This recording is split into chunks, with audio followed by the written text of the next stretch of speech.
ಯಾವ ಮನುಷ್ಯ ಯಾವತ್ತು ಚೇಂಜ್ಗೆ ಬಯಸುವುದಿಲ್ವಾ, ಚೇಂಜ್ ಆಗೋದಿಲ್ವಾ, ಅವ ಅಲ್ಲಿಯೇ ನಿಲ್ತಾನೆ. Computer AI programming never makes a mistake.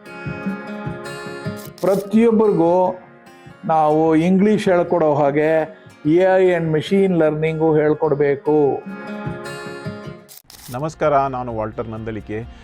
ಕಳೆದ ಬಾರಿ ಆರ್ಟಿಫಿಷಿಯಲ್ ಇಂಟೆಲಿಜೆನ್ಸ್ ಬಗ್ಗೆ ನಾನೊಂದು ವಿಡಿಯೋ ಮಾಡಿದ್ದೆ. ಅದಕ್ಕೆ ಪೂರಕವಾಗಿ ಸ್ವಲ್ಪ ಇನ್ನಷ್ಟು ಇನ್ಫಾರ್ಮೇಷನ್ ನೀಡಿ ಬಹುಶಃ ನಮಗೆ ಎಲ್ರಿಗೂ ಆರ್ಟಿಫಿಷಿಯಲ್ ಇಂಟೆಲಿಜೆನ್ಸ್ನ ಕೋರ್ಸ್ನ ಬಗ್ಗೆ ನಾವು ಹೇಗೆ ಕಲಿಯಬಹುದು ಮತ್ತು ಎಲ್ಲಿ ಕಲಿಯಬಹುದು, ಇದು ಬಹಳ ಇಂಪಾರ್ಟೆಂಟ್. ಪ್ರಸ್ತುತ ಆರ್ಟಿಫಿಷಿಯಲ್ ಇಂಟೆಲಿಜೆನ್ಸ್ ಇದು ಒಂದು ಟ್ರೆಂಡಿಂಗ್ ಆಗಿ ಹೋಗಿದೆ. ಯಾಕೆಂದರೆ ನಮ್ಮ ದಿನನಿತ್ಯದ ಪ್ರತಿಯೊಂದು ಕೆಲಸದಲ್ಲಿ ಕೂಡ ಆರ್ಟಿಫಿಷಿಯಲ್ ಇಂಟೆಲಿಜೆನ್ಸ್ ಈಗ ಬಳಸಲಾಗುತ್ತಿದೆ.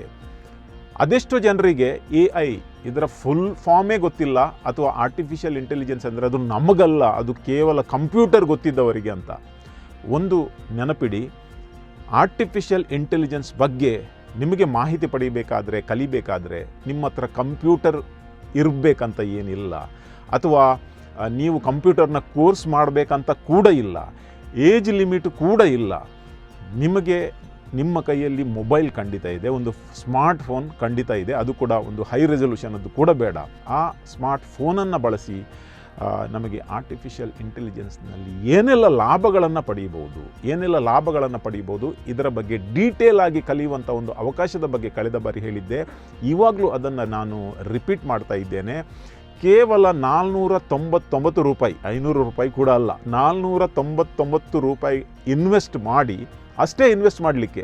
ಮತ್ತು ನಿಮ್ಮ ಮನಸ್ಸಿನಲ್ಲಿ ಒಂದು ಗೊಂದಲ ಇರ್ಬೋದು, ಈಗ 500 ರೂಪಾಯಿ ಕೊಟ್ಟು ಅಥವಾ 499 ರೂಪಾಯಿಯನ್ನು ಕೊಟ್ಟು ನೀವು ಕಾರ್ಡ್ ತಗೊಳ್ಳಿ ಅಂತ ಹೇಳ್ತೀರಿ, ಅದರಲ್ಲಿ ಇನ್ಫಾರ್ಮೇಷನ್ ಅಂತ ಹೇಳ್ತೀರಿ.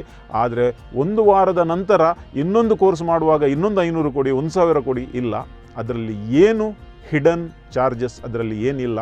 ನೀವು ಮಾಡಬೇಕಾದದ್ದು ಇಷ್ಟೇ, ಈ ಒಂದು ಸ್ಮಾರ್ಟ್ ಕಾರ್ಡ್ ಏನಿದೆ 499 ರುಪೀಸನ್ನು ಇನ್ವೆಸ್ಟ್ ಮಾಡಿ, ಅದು ಲೈಫ್ ಲಾಂಗ್ ಇನ್ವೆಸ್ಟ್ಮೆಂಟ್ ಅಂತ ಹೇಳ್ಬೋದು. ಅದರಲ್ಲಿ ಬೇರೆ ಬೇರೆ ಥರದ ಕೋರ್ಸ್ ಇದೆ. ಒಂದು ಗುಡ್ ನ್ಯೂಸ್ ಇದೆ.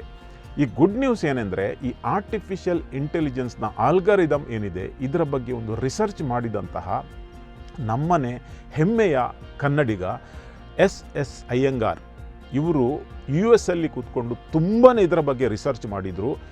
ಬಹುಶಃ ಮುಂದಿನ ದಿನಗಳಲ್ಲಿ ಅವರಿಗೆ ನೋಬೆಲ್ ಪ್ರಶಸ್ತಿ ಸಿಗಲೂಬಹುದು.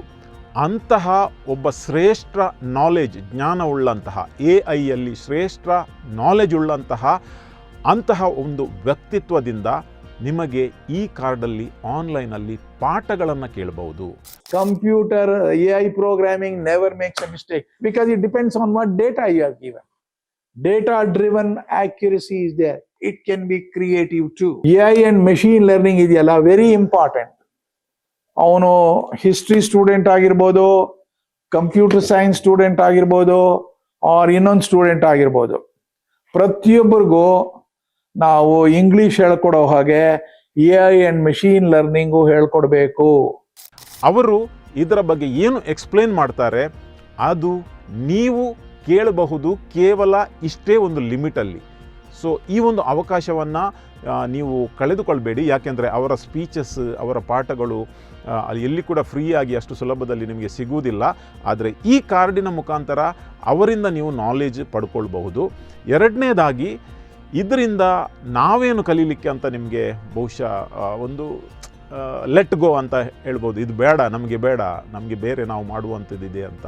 ಏಜ್ ಲಿಮಿಟ್ ಇಲ್ಲ, ಮಕ್ಕಳಿಂದ ಹಿಡಿದು ಹಿರಿಯರವರೆಗೆ. ನಿಮ್ಗೆ ಗೊತ್ತು, ಕೊರೋನಾ ಬಂದಾಗ ಏನಾಗಿತ್ತು, ಅದೆಷ್ಟೋ ಜನರು ನಮಗೆ ಮೊಬೈಲೇ ಬೇಡ, ನಮಗೆ ಸ್ಮಾರ್ಟ್ ಫೋನ್ ಬೇಡ, ನಮಗೆ ಕಷ್ಟ ಆಗ್ತದೆ, ನಮಗೆ ವಾಟ್ಸಪ್ ಏನಂತ ಗೊತ್ತಿಲ್ಲ, ಯೂಟ್ಯೂಬ್ ಏನಂತ ಗೊತ್ತಿಲ್ಲ ಅಂತ ಕೂತ್ಕೊಂಡವರು ಆಟೋಮ್ಯಾಟಿಕ್ ಆಗಿ ಈ ಕೊರೋನಾ ಕಾಲದಲ್ಲಿ ಅವರಿಗೆ ಕಲೀಲೇಬೇಕಾಯಿತು. ಯಾಕೆ ಕಲಿಬೇಕಾಯಿತು? ಯಾಕೆಂದರೆ ಮನೆಯಿಂದ ಹೊರಗೆ ಹೋಗುವಂತಿಲ್ಲ, ಮನೆಯೊಳಗೆ ಕೂತ್ಕೊಂಡು ಅಂಗೈಯಲ್ಲಿ ಎಲ್ಲವನ್ನೂ ನೋಡಬೇಕಾದ್ರೆ ಸ್ವಲ್ಪ ಆದರೂ ನಾಲೆಜ್ ಬೇಕು. ಆ ನಾಲೆಜನ್ನು ಬಳಸಿ ಇವತ್ತು ಏಜ್ ಲಿಮಿಟ್ ಇಲ್ಲದೆ 70, 80, 90 ಹರೆಯದ ಹಿರಿಯರು ಕೂಡ ಎಲ್ಲ ನಮ್ಮ ಸೋಷಿಯಲ್ ಮೀಡಿಯಾವನ್ನು ಯೂಸ್ ಮಾಡಿ ಇನ್ನಷ್ಟು ತಮ್ಮ ಜ್ಞಾನವನ್ನು ಮಾತ್ರ ಪ್ರದಿಸ್ತಾರಲ್ಲ, ದಿನನಿತ್ಯಕ್ಕೆ ಸಪೋಸ್ ಅವರು ಅಮೆರಿಕದಲ್ಲಿರುವಂತಹ ಮಕ್ಕಳೊಡನೆ ಹೇಗೆ ಮಾತಾಡೋದು, ವಿಡಿಯೋ ಕಾಲಲ್ಲಿ ಹೇಗೆ ಮಾತಾಡೋದು, ಫೋನ್ ಕಾಲಲ್ಲಿ ಹೇಗೆ ಮಾತಾಡೋದು, ಅಥವಾ ಹೇಗೆ ಆನ್ಲೈನಲ್ಲಿ ಆರ್ಡರ್ ಮಾಡುವುದು, ಇದನ್ನೆಲ್ಲ ಆ ಟೈಮಲ್ಲಿ ಕಲಿತಿದ್ದಾರೆ.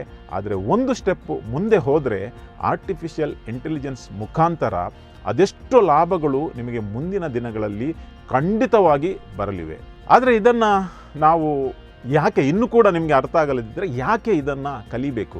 ಒಂದು ಸಿಂಪಲ್ ಎಕ್ಸಾಂಪಲ್ ಹೇಳ್ತೇನೆ. ChatGPT ಅಂತಹ ಈ ಒಂದು ಆರ್ಟಿಫಿಷಿಯಲ್ ಇಂಟೆಲಿಜೆನ್ಸ್ ಎಂದು ಫಸ್ಟಿಗೆ ಬಂದಾಗ ಅದು ಬಹಳ ಒಂದು ಇನ್ಫ್ಯಾಂಟ್ ಲೆವೆಲಲ್ಲಿತ್ತು. ಅದರಲ್ಲಿ ನೀವು ಕೇಳಿದರೆ ಬಹುಶಃ ಸೆಪ್ಟೆಂಬರ್ 2023ಯ ನಂತರ ಅವರ ಹತ್ರ ಇನ್ಫಾರ್ಮೇಷನ್ ಏನು ಇರಲಿಲ್ಲ. ತದನಂತರ ಅವರು ಕೂಡ ಅಪ್ಗ್ರೇಡ್ ಆದರು. ಈಗ 3ನೇ ಅಪ್ಗ್ರೇಡಿಗೆ ಬಂದಾಗ ಈವನ್ ನಿಮಗೆ ಯಾವುದೇ ವಿಷಯದಲ್ಲಿ ಒಂದು PhD ಮಾಡಬೇಕಾದ್ರೆ ಎಲ್ಲ ಇನ್ಫಾರ್ಮೇಷನ್ ನಿಮ್ಮ ಅಂಗೈಯಲ್ಲಿ, ಆ ಬೆರಳಿನ ತುದಿಯಲ್ಲಿ ನಿಮಗೆ ಸಿಗ್ತದೆ. ಇಷ್ಟು ನಾಲೆಜ್ ನಾವು ಎಲ್ಲಿ ಎಷ್ಟು ಹಣ ಕೊಟ್ಟರೂ ಹಿಂದೆ ಸಿಗ್ತಿರಲಿಲ್ಲ. ಆದರೆ ಇದು ಈಸಿಯಾಗಿ ಸಿಗ್ತಾ ಇದೆ. ಇದನ್ನು ಯೂಸ್ ಮಾಡಬೇಕು. ಇವತ್ತು ನಾನು ಆವಾಗ ಸ್ಕ್ಯಾಮ್ನ ಬಗ್ಗೆ ಮಾತಾಡ್ತೇನೆ. ನಮಗೆ ಈ OTP ಸ್ಕ್ಯಾಮ್ ಇರ್ಬೋದು, ವಾಟ್ಸಪ್ ಇರ್ಬೋದು, ಅಥವಾ ಸೋಷಿಯಲ್ ಮೀಡಿಯಾದಲ್ಲಿ ಸಿಂಪಲಾಗಿ ಯಾವತ್ತೂ ಕೂಡ ನಿಮಗೆ ಡೌಟ್ ಇದ್ದರೆ ಯಾವುದೇ ವಿಷಯದಲ್ಲಿ, ಯಾವುದೇ ಕಂಪನಿ ಇರಲಿ ಅಥವಾ ಯಾವುದೇ SMS ಇರಲಿ, ಯಾವುದೇ ಲಿಂಕ್ ಇರಲಿ ಅಥವಾ ಯಾವುದೇ ಫೋಟೋ ಇರಲಿ, ಇವತ್ತು ಡೀಫೇಕ್ ಏನು ಅಂತಹ ಒಂದು ಟೆಕ್ನಾಲಜಿಯಿಂದ ಒಬ್ಬನ ಫೋಟೋದಿಂದ, ಒಬ್ಬನ ವಿಡಿಯೋದಿಂದ ಅವನ ಸ್ವರವನ್ನು ಕೂಡ ಅದನ್ನು ತೆಗಿತಾರೆ. ಎಲ್ಲವನ್ನು ನೀವು AI ಇಂಟರ್ಫೇಸ್ ಏನಿದೆ ಅದರ ಮುಖಾಂತರ ಡಬಲ್ ಚೆಕ್ ಮಾಡ್ಬೋದು. ನೀವು ಫ್ರಾಡಿಗೆ ಬಲಿಯಾಗಿದ್ದೀರಾ ಅಥವಾ ಆಗುವವರಿದ್ದೀರಾ ಅಥವಾ ಸ್ಕ್ಯಾಮ್ ಏನಿದು ಸ್ಕ್ಯಾಮ್ ಅಂತ ಎಲ್ಲವನ್ನೂ ಕೂಡ ನಿಮಗೆ ಈಸಿಯಾಗಿ ಇದರಲ್ಲಿ ತಿಳಿಯಬಹುದು. ಆತ್ಮೀಯರೇ, ಈ ವಿಡಿಯೋ ಮಾಡುವ ಉದ್ದೇಶ ಏನೆಂದರೆ ಇದರ ಬಗ್ಗೆ ಒಂದು ಅವೇರ್ನೆಸ್ ಈಗಲೇ ಸ್ಪ್ರೆಡ್ ಆಗಬೇಕು. ಮತ್ತು ಕೊನೆಯ ಗಳಿಗೆಗೆ ಎಲ್ಲರೂ ಕಲಿಯುವ ಟೈಮಲ್ಲಿ ನಾವು ಕೂಡ ಕಲಿತೇವೆ ಅಂತ ಹೇಳಿದರೆ ಅಲ್ಲಿ ರಶ್ ಜಾಸ್ತಿ ಆಗುವಂತಹ ಎಲ್ಲ ಲಕ್ಷಣಗಳಿವೆ. ಅದಕ್ಕಾಗಿ ಈಗ ನಿಮಗೆ ಏನು ನಾಲೆಜ್ ಇದೆ ಅಥವಾ ಇದರಿಂದ ನೀವು ಏನು ಕಲಿಬಹುದು ನಿಮಗೆ ಅರ್ಥ ಆಗಿದ್ದರೆ ಇನ್ನೊಬ್ಬರಿಗೆ ಇದನ್ನು ಸ್ಪ್ರೆಡ್ ಮಾಡಿ, ಇನ್ನೊಬ್ಬರಿಗೆ ನೀವು ಹೇಳಿ. ವಿಶೇಷವಾಗಿ ನಮ್ಮ ಸ್ಟೂಡೆಂಟ್ಸ್ ಎಷ್ಟೇ ಸಣ್ಣವರಿರಲಿ, ಬಹುಶಃ ಕಂಪ್ಯೂಟರ್ ಈಗ ಮೊಬೈಲ್ ಮಕ್ಕಳ ಕೈಯಲ್ಲಿ ಎಲ್ಲರಲ್ಲಿ ಕೂಡ ಇದೆ. ನಾನು ಯಾವಾಗಲೂ ಎಲ್ರಿಗೂ ಹೇಳುವುದಿದೆ, ಬೆಳಗ್ಗಿಂದ ಸಾಯಂಕಾಲದವರೆಗೆ ಮಕ್ಕಳ ಕೈಯಲ್ಲಿ ಮೊಬೈಲ್ ಕೊಡಬೇಡಿ. ಆದರೆ ಕನಿಷ್ಠ 1 ಅಥವಾ 2 ಗಂಟೆ ಒಂದು ದಿವಸಕ್ಕೆ ಮಕ್ಕಳ ಕೈಯಲ್ಲಿ ಮೊಬೈಲನ್ನು ಕೊಡಬಹುದು. ಆದರೆ ಅವರು ಇದರಲ್ಲಿ ಏನು ಮಾಡ್ತಾರಂತ ನೋಡುವ ಕೆಲಸ ನಿಮ್ಮದು ಪೇರೆಂಟ್ಸ್ ಇದ್ದು. ಮಕ್ಕಳ ಕೈಗೆ ಮೊಬೈಲ್ ಕೊಡುವುದು ತಪ್ಪಲ್ಲ, ಆದರೆ ಕೊಟ್ಟ ನಂತರ ಮಕ್ಕಳು ಮೊಬೈಲಲ್ಲಿ ಏನು ಮಾಡ್ತಾರೆ, ಯಾವ ಆಟವನ್ನು ಆಡ್ತಾರೆ, ಯಾವ ಸೈಟನ್ನು ನೋಡ್ತಾರೆ ಅಥವಾ ಯಾವ ಗೇಮನ್ನು ಆಡ್ತಾರೆ, ಇದನ್ನೆಲ್ಲ ನೋಡುವುದು ನಮ್ಮ ಪೇರೆಂಟ್ಸ್ಗಳ ಕರ್ತವ್ಯ. ಅದೇ ರೀತಿ ನಮ್ಮ ಪೇರೆಂಟ್ಸ್ ಆರ್ಟಿಫಿಷಿಯಲ್ ಇಂಟೆಲಿಜೆನ್ಸ್ನ ಬಗ್ಗೆ ನೀವು ಮೊದಲು ಸ್ವಲ್ಪ ಅರ್ಥ ಮಾಡಿ, ಮಕ್ಕಳಿಗೆ ಈಗಲೇ ನೀವು ಅದರ ಬಗ್ಗೆ ಜಾಸ್ತಿ ನಾಲೆಜನ್ನು ಕೊಡ್ಬೋದು. ಮುಂದಿನ ದಿನಗಳಲ್ಲಿ, ಮುಂದಿನ ವರ್ಷಗಳಲ್ಲಿ ನಮ್ಮ ಮಕ್ಕಳು ದೊಡ್ಡವರಾಗಿ ಒಂದು ಕರಿಯರ್ ಚೂಸ್ ಮಾಡುವಾಗ ಆರ್ಟಿಫಿಷಿಯಲ್ ಇಂಟೆಲಿಜೆನ್ಸಿಂದ ಅವರಿಗೆ ಎಲ್ಲವೂ ಸುಲಭವಾಗಿ ಆಗುವಂತಹ ಏನು ಒಂದು ಪಾಸಿಬಿಲಿಟಿಯನ್ನು ನೀವು ಕ್ರಿಯೇಟ್ ಕೂಡ ಮಾಡ್ಬೋದು. ಆದರೆ ಇದನ್ನು ಒಳ್ಳೆಯದಕ್ಕಾಗಿ, ಒಳ್ಳೆಯ ಕೆಲಸಕ್ಕಾಗಿ, ನಮಗೆ ನಮ್ಮ ನಾಲೆಜನ್ನು ಎನ್ಹ್ಯಾನ್ಸ್ ಮಾಡುವಕ್ಕೋಸ್ಕರ, ಹೆಚ್ಚು ನಾಲೆಜನ್ನು ಮಾಡುವುದಕ್ಕೋಸ್ಕರ ಇದನ್ನು ಖಂಡಿತವಾಗಿ ನಾವು ಬಳಸಬಹುದು. ಹಾಗೆಯೇ ನಾವು ಇವತ್ತು ಈ ಒಂದು ಸ್ಪರ್ಧಾತ್ಮಕ ಯುಗದಲ್ಲಿ ಹೋಗ್ತಾ ಇದ್ದೇವೆ. ನಾವು ಓಡ್ತಾ ಇದ್ದೇವೆ. ಪ್ರತಿಯೊಂದು ಕ್ಷಣದಲ್ಲೂ ಕೂಡ ನಾವು ನಮ್ಮನ್ನೇ ಅಪ್ಡೇಟ್ ಮಾಡುವುದು ಬಹಳಷ್ಟು ಇಂಪಾರ್ಟೆಂಟ್. ಅದೆಷ್ಟೋ ಜನರು ಚೇಂಜ್ಗೆ ಬಂದಾಗ, ಚೇಂಜ್ ಆಗಬೇಕು ಅಂತ ಹೇಳಿದಾಗ ಅವರು ಚೇಂಜ್ ಆಗಲ್ಲ. ಯಾವ ಮನುಷ್ಯ ಯಾವತ್ತು ಚೇಂಜ್ಗೆ ಬಯಸೋದಿಲ್ವಾ, ಚೇಂಜ್ ಆಗೋದಿಲ್ವಾ, ಅವ ಅಲ್ಲಿಯೇ ನಿಲ್ತಾನೆ. ಎಷ್ಟೇ ನಾಲೆಜ್ ಇರಲಿ, ಎಷ್ಟೆಷ್ಟು ದೊಡ್ಡ ನಾಲೆಜ್ ಉಳ್ಳವರು ಕೂಡ ಹೊಸ ಪುಸ್ತಕಗಳನ್ನು ಖರೀದಿಸಿ ಓದ್ತಾರೆ, ಹೊಸ ಕೋರ್ಸ್ಗಳನ್ನು ಮಾಡ್ತಾರೆ. ಯಾಕಂದರೆ ಅವರು ತಮ್ಮ ನಾಲೆಜನ್ನು ಅಪ್ಡೇಟ್ ಮಾಡ್ತಾ ಹೋಗ್ತಾರೆ. ನಿಮಗೊಂದು ಎಕ್ಸಾಂಪಲ್ ಹೇಳ್ತೇನೆ. ಐಫೋನ್ ಇದ್ದು 2008ರಲ್ಲಿ ಆ್ಯಪಲ್ ಐಫೋನನ್ನು ಇಂಟ್ರೊಡ್ಯೂಸ್ ಮಾಡಿತ್ತು, ನಿಮ್ಗೆ ಗೊತ್ತು. ತದನಂತರ ಇವತ್ತು 16 ವರ್ಷದಿಂದ ಪ್ರತಿ ವರ್ಷ ಕೂಡ ಅದು ಅಪ್ಗ್ರೇಡ್ ಮಾಡ್ತಾ ಇದೆ. ಯಾಕೆ ಮಾಡ್ತಾ ಇದೆ? 2008ರದ್ದೇ ಐಫೋನ್ ಇವತ್ತು ಕೂಡ ಇದೆ. ಆದರೆ ಪ್ರತಿ ಸ್ಟೆಪ್ಪಲ್ಲಿ ಅವರು ಅಪ್ಗ್ರೇಡ್ ಮಾಡಿದ್ದರಿಂದ ಮಾತ್ರ ಫೋನನ್ನು ಅವರು ಸೇಲ್ ಮಾಡಲಿಕ್ಕೆ ಸಾಧ್ಯ. ಇಲ್ಲದಿದ್ದರೆ ಈ ಸ್ಪರ್ಧಾತ್ಮಕ ಯುಗದಲ್ಲಿ ಬೇರೆ ಫೋನ್ನ ಎದುರುಗಡೆ ಅವರು ನಿಲ್ಲುವಂತೇನೇ ಇಲ್ಲ. ಅದಕ್ಕಾಗಿ ನಾವು ಕೂಡ ಅಷ್ಟೇ, ಈ ಸ್ಪರ್ಧಾತ್ಮಕ ಯುಗದಲ್ಲಿ ಜೀವನದಲ್ಲಿ ಏನಾದರೂ ಒಂದು ಸಾಧಿಸಬೇಕಾದ್ರೆ, ಎಲ್ಲಿಯೋ ಒಂದು ಹೊಸ ಜಾಬನ್ನು ಹುಡುಕೊಳ್ಳಬೇಕಾದ್ರೆ ಅಥವಾ ನಮ್ಮ ಅಂತಸ್ತನ್ನು ಸೆಕೆಂಡ್ ಲೆವೆಲಿಗೆ ಕೊಂಡೋಗಬೇಕಿದ್ರೆ, ಇಕಾನಮಿಯನ್ನು ಜನರಲ್ ಇಕಾನಮಿಯ ದೃಷ್ಟಿಯಿಂದ ಕೂಡ ನಾವು ಏನನ್ನಾದರೂ ಸಾಧಿಸಬೇಕಾದ್ರೆ ನಮ್ಮನ್ನೇ ನಾವು ಅಪ್ಗ್ರೇಡ್ ಮಾಡಬೇಕು.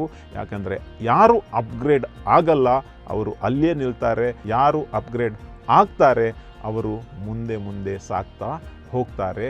ಆದ್ದರಿಂದ ನೀವು ಆರ್ಟಿಫಿಷಿಯಲ್ ಇಂಟೆಲಿಜೆನ್ಸ್ ಇದರ ಬಗ್ಗೆ ಈ ನಾಲೆಡ್ಜ್ ಸಿಗುವ ಒಂದು ಬಹಳ ಅಪರೂಪದ ಅವಕಾಶವನ್ನು ಕಳ್ಕೊಳ್ಬೇಡಿ. ಸೊ ಸ್ಕ್ರೀನಲ್ಲಿ ಇರುವಂತಹ ವಾಟ್ಸ್ಯಾಪ್ ನಂಬರನ್ನು ನೋಟ್ ಮಾಡಿ ಕೇವಲ ನೀವು ಹಾಯ್ ಅಂತ ಕಳಿಸಿದರೆ ಆಯಿತು ಅಷ್ಟೇ. ನಂಬರ್ ಸೇವ್ ಮಾಡಿ ಮತ್ತು ಹಾಯ್ ಕಳಿಸಿ, ನಂತರ ಅಲ್ಲಿಂದ ನಿಮಗೆ ಅವರು ರೆಸ್ಪಾಂಡ್ ಮಾಡ್ತಾರೆ. ಕೊನೆಗೆ ನೀವು ಕಾರ್ಡ್ ಪರ್ಚೇಸ್ ಮಾಡಿದ ನಂತರ ಕೇವಲ ಆ ಒಂದು ಪರ್ಟಿಕ್ಯುಲರ್ ನಾಲೆಜ್ ಮಾತ್ರ ಅಲ್ಲ, ಪ್ರತಿ ಹಂತದಲ್ಲಿ ಅವರು ಅಪ್ಡೇಟ್ ಆಗ್ತಾ ಹೋಗ್ತಾರೆ. ಅವರು ಕೂಡ ಅಪ್ಡೇಟ್ ಆಗ್ತಾ ಹೋಗ್ತಾರೆ. ಮತ್ತೆ ಅಪ್ಡೇಟ್ ಆಗುವಾಗ ನಿಮ್ಮಿಂದ ಯಾವುದೇ ಎಡಿಷನಲ್ ಫೀಸನ್ನು ಅವರು ಪಡ್ಕೊಳ್ಳಲ್ಲ. ಒಂದು ಸೇಮ್ ಕೋರ್ಸ್ AI ಕೋರ್ಸಲ್ಲಿ ಎಷ್ಟು ನಾಲೆಜ್ ಅವರಿಂದ ಸಾಧ್ಯ ಆಗ್ತದೆ, ಇಷ್ಟೊಂದು ಕನಿಷ್ಠ ಮಿನಿಮಮ್ ಪ್ರೈಸಲ್ಲಿ ಬಹುಶಃ ಬೇರೆ ಎಲ್ಲಿ ಆನ್ಲೈನಲ್ಲಿ ಕೂಡ ಇಂಥ ಕೋರ್ಸು ನಿಮಗೆ ಸಿಗೋದು. All the best and AI learn ಮಾಡಿ ನಿಮ್ಮನ್ನು ನೀವು ಅಪ್ಗ್ರೇಡ್ ಮಾಡಿ.